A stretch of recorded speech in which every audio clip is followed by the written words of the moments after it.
Nós estamos tratando da doutrina das últimas coisas, da escatologia. Estamos tratando o tema de um modo cronológico. Nós já tratamos do tema o arrebatamento da igreja e procuramos dar uma abordagem do assunto de modo sequencial. O outro grande tema que vamos tratar agora da escatologia é a chamada Grande Tribulação, que é um assunto vasto que nós vamos tratá-lo também de um modo sequencial, cronológico. Antes de entrar num tema propriamente dito, eu gostaria de tratar de um assunto que está vinculado ao tema a Grande Tribulação. Se trata do Dia do Senhor. Queremos explicar exatamente o significado dessa expressão. Para isto, eu vou ler na carta de Paulo aos Tessalonicenses, na segunda carta, no capítulo 2, queremos ler o versículo de 1 a 3 e depois o versículo 6 a 7, porque esse texto é fundamental para o entendimento da expressão Dia do Senhor. E a palavra do Senhor assim se expressa: Irmãos, no que diz respeito à vinda de nosso Senhor Jesus Cristo e a nossa reunião com Ele, nós vos exortamos a que não vos demovais da vossa mente com facilidade, nem vos perturbeis, quer por espírito, quer por palavra, quer por epístola, como se procedesse de nós, supondo tenha chegado o dia do Senhor. Ninguém de nenhum modo vos engane, porque isto não acontecerá, sem que primeiro venha a apostasia e seja revelado o homem da iniquidade, o filho da perdição. E no verso 6 diz: E agora sabeis o que o detém, para que ele seja revelado somente em ocasião própria. Essa expressão Dia do Senhor, ela se refere exatamente ao período da Grande Tribulação, que é exatamente aqueles 7 anos correspondente à 70ª semana de Daniel. E o Dia do Senhor é um dia em que as nações, o povo judeu, os gentios, prestarão contas a Deus. É o dia de juízo deste mundo. Antes de lermos os diversos textos das Escrituras que falam com clareza sobre esse dia de prestação de conta da humanidade para com Deus, pelo fato dessa humanidade ter rejeitado, tratado com indiferença ao Senhor Deus, que tem desejo de salvar, de dar salvação, nós vamos analisar essa passagem que acabamos de ler. A igreja de Tessalonicense, ela foi perturbada por alguns falsos mestres que estavam ensinando de uma maneira errônea aos crentes da igreja que o dia do Senhor tinha chegado. Isso estava trazendo aflição, estava trazendo sofrimento àqueles irmãos que ainda não tinham muito conhecimento da verdade, da doutrina, porque a igreja ainda estava na sua fase inicial, a igreja ainda não dispunha do Novo Testamento. Então esses falsos mestres enganavam com muita facilidade. E o engano era de tal maneira que a própria carta diz que eles, usando falsamente o nome de Paulo, eles então disseram que estavam ensinando algo que Paulo tinha ensinado, o que Paulo não tinha ensinado. Eles mandaram uma carta para a igreja dizendo que o autor da carta era Paulo. E Paulo, então, ao escrever essa carta aos Tessalonicenses, ele rebate isso, dizendo assim aos irmãos: a que não vos demovais da vossa mente com facilidade, nem vos perturbeis, quer por espírito, quer por palavra, quer por epístola, como se procedesse de nós. Note que Paulo fala com clareza que a epístola que eles tinham recebido, uma epístola que esses falsos mestres enviaram para a igreja, eles diziam que essa epístola tinha como autor Paulo. E Paulo disse, não sou autor dessa epístola que está ensinando falsamente esse ensino. E qual era o ensino falso? Era que o dia do Senhor já tinha chegado, que eles estavam vivendo exatamente no dia do Senhor. Aí Paulo, para tirar essas dúvidas, esclarecer a igreja, ele diz que antes que esse dia chegue, 2 acontecimentos terão que ocorrer primeiro. Ele diz assim, ninguém de nenhum modo vos engane, porque isto não acontecerá sem que primeiro venha a apostasia e seja revelado o homem da iniquidade, o filho da perdição. Então, os 2 acontecimentos que vão anteceder o dia do Senhor são exatamente esses que Paulo aqui menciona. A apostasia. E o outro é exatamente a revelação do filho da iniquidade. Ora, o que é apostasia aqui? A igreja sempre enfrentou a apostasia. A história da igreja é um embate, é um conflito contra a apostasia. Mas a apostasia que Paulo está tratando aqui é aquela apostasia de escala mundial. Aquela apostasia em que a verdade não estará mais presente aqui na terra, porque a igreja já foi arrebatada, a igreja já foi levada para os céus, a igreja já se encontrou com Cristo nos ares, a igreja já foi devidamente avaliada, julgada diante do tribunal de Cristo, e ela já se casou com o seu Senhor nas bodas do Cordeiro. Então a igreja não estará aqui nesses dias, o grande dia chamado o dia do Senhor. E esses falsos mestres estavam ensinando, afirmando que a igreja, os irmãos estavam vivendo esse dia. E Paulo disse, isso não vai acontecer. Primeiro vai acontecer a grande apostasia, que é exatamente uma falta de verdade completa nesse mundo, porque a igreja não estava aqui para pregar essa verdade. E o outro acontecimento é exatamente a revelação do homem da iniquidade, que ele chama de o filho da perdição, que é o anticristo. Claro que durante esses 2 acontecimentos, a apostasia, a revelação do homem da iniquidade, então nesses 2 acontecimentos que estarão ocorrendo aqui na terra, então o dia do Senhor virá exatamente nessa ocasião, nesse momento. E Paulo então esclarece. Mas Paulo também diz assim para os irmãos, olha, agora atualmente, alguém está detendo o aparecimento desse homem da iniquidade. E também o aparecimento da apostasia. Ele não revela a identidade dessa pessoa que está detendo, mas nós sabemos que é exatamente o Espírito Santo de Deus que reside, que habita no coração do povo de Deus.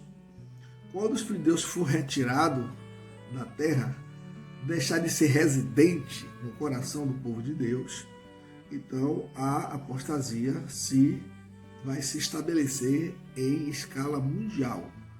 E essa apostasia será naturalmente encabeçada pelo esse homem da iniquidade, pelo filho da perdição.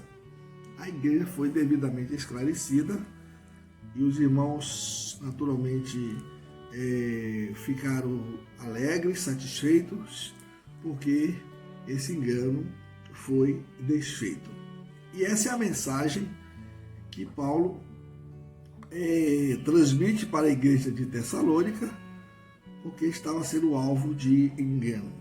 Como a igreja sempre foi alvo de engano, alvo de falsos profetas, falsos mestres, mas graças ao nosso bom Deus, nós temos as Escrituras sagradas para nos esclarecer a verdade e não sermos enganados pelos falsos mestres que tanto fazem mal à igreja do Senhor.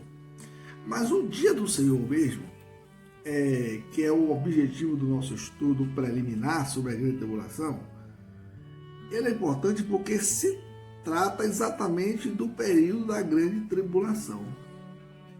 É aquele período em que o Senhor Deus vai ajustar as contas com este mundo, pelo motivo deste mundo ter rejeitado o seu evangelho, o seu filho, a sua salvação oferecida de graça.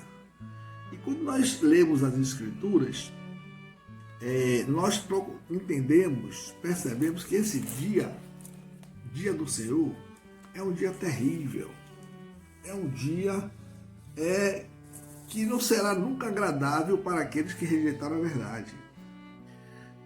Nós vamos tratar exatamente desse dia, tratando do tema geral, a grande tribulação, e nós estamos fazendo esse estudo introdutório para que as pessoas compreendam o que significa o dia do Senhor, que corresponde ao dia da grande tribulação, ou mais detalhadamente, o reinício da contagem na 70ª semana de Daniel. Ora, se é o reinício da contagem da semana de Daniel, logo a igreja não estará presente na grande tribulação, exatamente porque as 70 semanas de Daniel, elas se referem exclusivamente ao povo de Israel.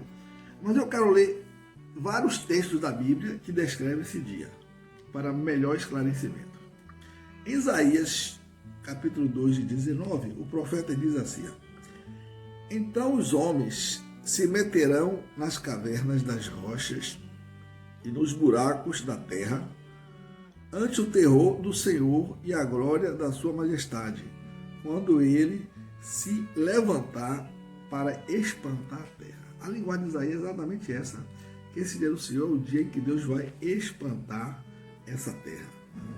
E detalhando mais, Isaías diz assim, no capítulo 24, versículos 1, 3 e 6, ele diz assim: a terra será de todo devastada e totalmente saqueada, porque o Senhor é quem proferiu esta palavra. Por isso a maldição consome a terra e os que habitam nela se tornam culpados. Por isso serão queimados os moradores da terra e poucos homens restarão. O próprio Isaías faz o diagnóstico dizendo que nesse dia do Senhor, que é o dia de prestação de contas, várias pessoas serão mortas, exatamente sendo julgadas por Deus. Ainda nesse mesmo capítulo 24, versículo 9 a 21, mas eu vou ler o versículo que é interessante no texto, diz assim: a terra será de todo queimada, ela totalmente se romperá, a terra violentamente se moverá, a terra cambaleia como um bêbado e balanceará como rede de dormir. A sua transgressão pesa sobre ela, ela cairá e jamais se levantará. Naquele dia o Senhor castigará no céu as hostes celestes e os reis da terra na terra. Que quadro pavoroso! Fala da terra cambaleando como um bêbado, a terra sendo enrolado como um pergaminho. Isso tudo em função do juízo de Deus, que vai simplesmente preparar essa terra para ser destruída antes de estabelecer o milênio, seu governo milenar na terra, e posteriormente a destruição total da terra para criar um novo céu e a nova terra. E ainda descrevendo o dia do Senhor, nós temos em Jeremias, no capítulo 30, versículo 7, uma passagem que afirma que a grande tribulação, nesse dia do Senhor, será um ajuste de conta com o povo de Israel. Diz assim: que é grande aquele dia, e não há outro semelhante. É tempo de angústia para Jacó, ele, porém, será livre dela. Note que o povo de Israel também será alvo desse ajuste de contas. Exatamente porque o povo de Israel rejeitou Jesus como seu Messias, tem rejeitado ao longo desses 20 séculos. O povo de Israel vive numa incredulidade terrível sem reconhecer o seu Messias. E a grande tribulação, esse dia do Senhor, terá como alvo despertar esse povo para que eles reconheçam que o Senhor Deus já enviou o seu Messias. E nessa época eles vão reconhecer, mas antes eles terão que passar por essa grande tribulação. Também o profeta Joel, falando do dia do Senhor, ele diz assim: porque o dia do Senhor vem, já está próximo, dia de escuridade e densas trevas, dia de nuvens e negridão, como a alva por sobre os montes. Assim se difunde um povo grande e poderoso, qual desde o tempo antigo nunca houve, nem depois dele haverá, pelos anos adiante, de geração em geração. Essa linguagem de Joel é muito forte, dizendo que nunca houve um tempo de angústia para a humanidade como esse tempo. É claro que a gente sabe que a humanidade tem enfrentado juízos, sofrimentos terríveis ao longo da sua história. Mas esse é um dia inigualável. E o profeta Amós, ele até faz uma lamentação, falando para o povo que tanto desejava o dia do Senhor e achava que o dia do Senhor era um dia agradável. Ele diz assim: ai de vós que desejais o dia do Senhor. Para que desejais vós o dia do Senhor? É dia de trevas e não de luz. Não será, pois, o dia do Senhor trevas e não luz? Não será completa escuridão, sem nenhuma claridade? Olha, note bem como o profeta Amós se expressa. O povo achava que o dia do Senhor é um dia de glória para ele, para o povo. Ele disse: não, é um dia de escuridão, é um dia de trevas. Todas essas passagens que eu mencionei, elas estão no Velho Testamento, mas a Bíblia está repleta de ensino sobre esse dia. Eu citei algumas passagens, as principais, mas há tantas que eu não poderia aqui mencioná-las todas. Mas eu quero também mostrar alguns textos do Novo Testamento que falam sobre esse dia, que corresponde à grande tribulação. Diz assim, lá em Mateus, capítulo 24, versículo 21 e 22, que é o capítulo profético, que trata do dia do Senhor, da grande tribulação, diz assim: porque nesse tempo haverá grande tribulação, como desde o princípio do mundo até agora não tem havido, nem haverá jamais. Não tivesse aqueles dias sido abreviados, ninguém seria salvo, mas por causa dos escolhidos, tais dias serão abreviados. Eu quero explicar que esses escolhidos aqui, que por causa deles essa grande tribulação será abreviada, na verdade já está profetizada que vai durar exatamente 7 anos, propriamente dito 3 anos e meio, que é exatamente a metade da grande tribulação. Esses eleitos aqui não são os eleitos da igreja, porque a igreja já foi arrebatada e ela não vai entrar nesse período de grande tribulação. Paulo, falando à igreja, ele disse que Deus não nos destinou para a ira. Essa ira aqui, esse dia do Senhor, é o dia de ajuste, em que o mundo terá que prestar conta ao seu Deus. Então, esses eleitos são aqueles que serão salvos naquele período da grande tribulação, que nós vamos ainda detalhar, vamos entrar nos pormenores, mostrando como será a pregação do Evangelho naqueles dias e quem serão os pregadores. Mas ainda falando sobre esse dia, no dia do Senhor, no Novo Testamento, eu quero citar ainda 2 passagens. A primeira, a que está em 1 Tessalonicenses 5, capítulo 5, versículo 3, que diz assim: quando andarem dizendo paz e segurança, eis que lhes sobrevirá repentina destruição, como vêm as dores de parto a que está para dar luz, e de nenhum modo escaparão.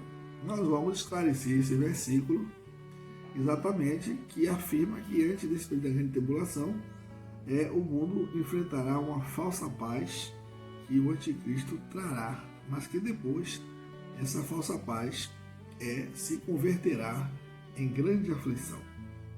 E a última passagem que eu quero mencionar é a passagem do livro de Apocalipse, do capítulo 16, do capítulo 6, do versículo 15 a 17. Por quê? Porque esse livro de Apocalipse é o livro realmente que traduz o dia do Senhor. É o dia que traduz, é o livro que traduz a grande tribulação. Desde o capítulo 6 até o capítulo 19, esse livro vai tratar daquele período da grande tribulação. E esses dois versos do capítulo 6 de Apocalipse dizem assim: os reis da terra, os grandes, os comandantes, os ricos, os poderosos, e todo escravo e todo livre, se esconderão nas cavernas e nos penhascos dos montes. E disseram aos montes e aos rochedos: cai sobre nós, e escondei-nos da face daquele que se assenta no trono, e da ira do Cordeiro, porque chegou o grande dia, a ira deles. E quem é que pode suster-se?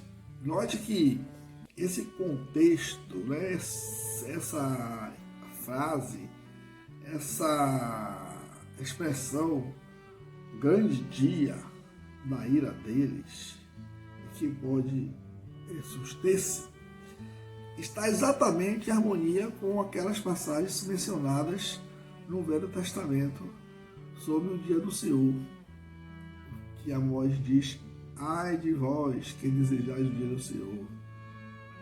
Que Isaías fala que a terra cambaleia como bêbado, que a terra se move como rede de dormir. Esse é o dia em que o mundo prestará conta ao Senhor. É o dia da ira do Cordeiro, o dia da grande tribulação, o dia do Senhor. Esse tema da grande tribulação nós vamos tratar de uma maneira bem detalhada, como afirmei. Vamos entrar nos pormenores, mostrando o significado da grande tribulação para os judeus, que eles serão alvos desse dia, eles serão julgados pelo seu comportamento de rejeição do seu Messias, não reconhecendo Jesus como Senhor e Salvador, o verdadeiro Messias, e também esse dia é um ajuste de conta para os gentios, ou seja, aqueles não judeus, porque gentio significa exatamente, né, aquele que não pertence à nação judaica e que prestará conta. Não será um ajuste de conta para a igreja, porque a igreja não está destinada à ira. A igreja foi agraciada, salva, redimida pelo sangue do Cordeiro, pelo sacrifício na cruz, e ela não enfrentará o juízo de Deus. E nós estaremos tratando de uma maneira detalhada. O que esse período significa para esses dois grupos, os gentios e os judeus. E para a igreja, ela pode se alegrar, ela não é alvo da ira de Deus, ela é alvo da graça e da salvação eterna do seu Senhor. E nos próximos vídeos estaremos detalhando este assunto.